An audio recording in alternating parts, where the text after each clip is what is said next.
The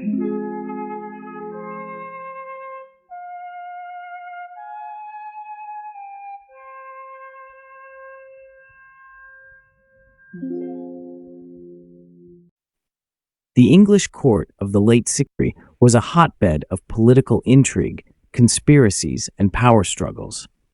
One of the most dramatic events of this period was the 1569 rebellion, a failed uprising that was sparked by a combination of religious tensions, personal rivalries, and the desire for political influence.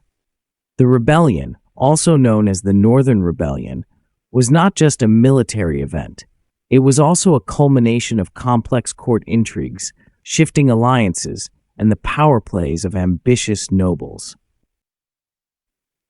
Political and religious background. The rebellion occurred during the reign of Queen Elizabeth I, a time when England was deeply divided along religious lines.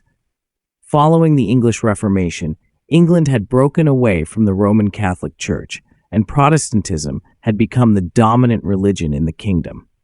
However, many Catholic nobles, especially in the northern parts of England, remained loyal to the Pope and the Old Faith.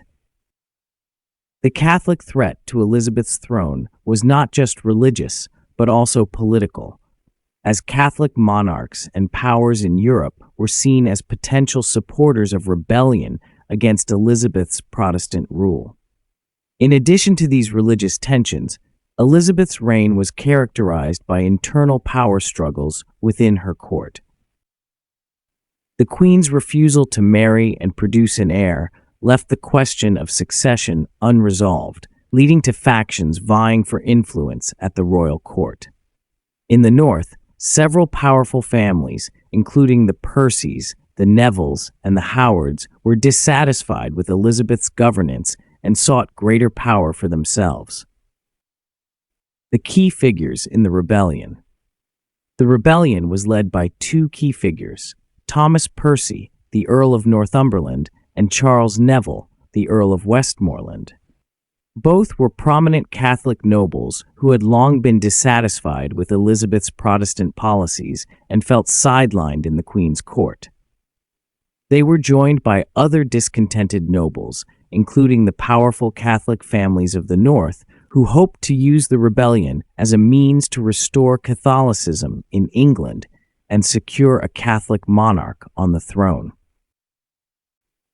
These men were also motivated by a desire to restore their own power and wealth, which they believed had been threatened by Elizabeth's centralization of authority and the growing influence of the Protestant nobility. Many of the rebels were also dissatisfied with the Queen's treatment of northern England, which they felt had been neglected by the government in London.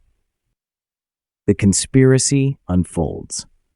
The plot began to take shape in 1569 when the Catholic lords in the north began secretly conspiring with agents of Mary, Queen of Scots, who had been imprisoned by Elizabeth since 1568.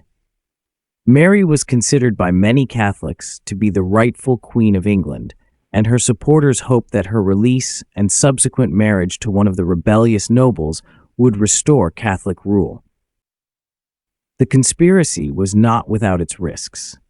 The rebels knew that they would need the support of the common people to succeed, and they began to spread the idea that they were rising in defense of their Catholic faith and their right to practice religion freely.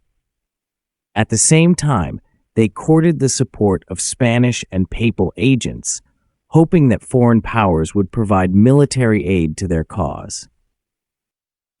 However, the plot was betrayed before it could fully unfold. In November 1569, the rebellion was launched, with the rebels seizing Durham and attempting to march south to the heart of Elizabeth's government. But the rebellion was poorly organized and lacked the popular support it needed to succeed. Elizabeth's forces, led by her trusted general, the Earl of Sussex, quickly defeated the rebels. The aftermath and consequences. The failure of the rebellion had severe consequences for the leaders and participants. Thomas Percy, the Earl of Northumberland, was captured and executed, as were many of his followers. Charles Neville, the Earl of Westmoreland, fled to the continent, where he spent the rest of his life in exile.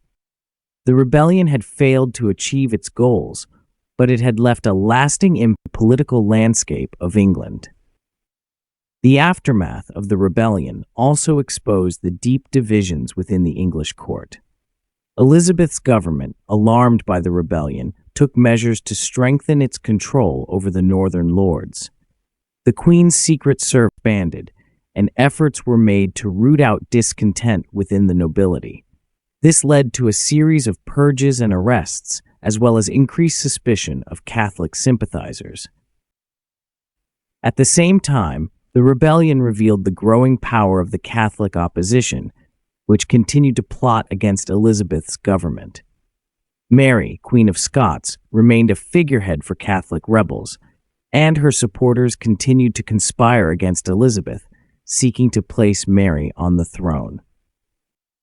Intrigues and conspiracy theories. The Northern Rebellion is surrounded by intrigue and mystery. Historians have long debated the extent to which the rebellion was part of a broader Catholic conspiracy, with many suggesting that the Spanish and papal governments were involved in supporting the plot. Some have even suggested that Elizabeth's own court was divided, with factions secretly supporting the rebellion in the hopes of advancing their own agendas.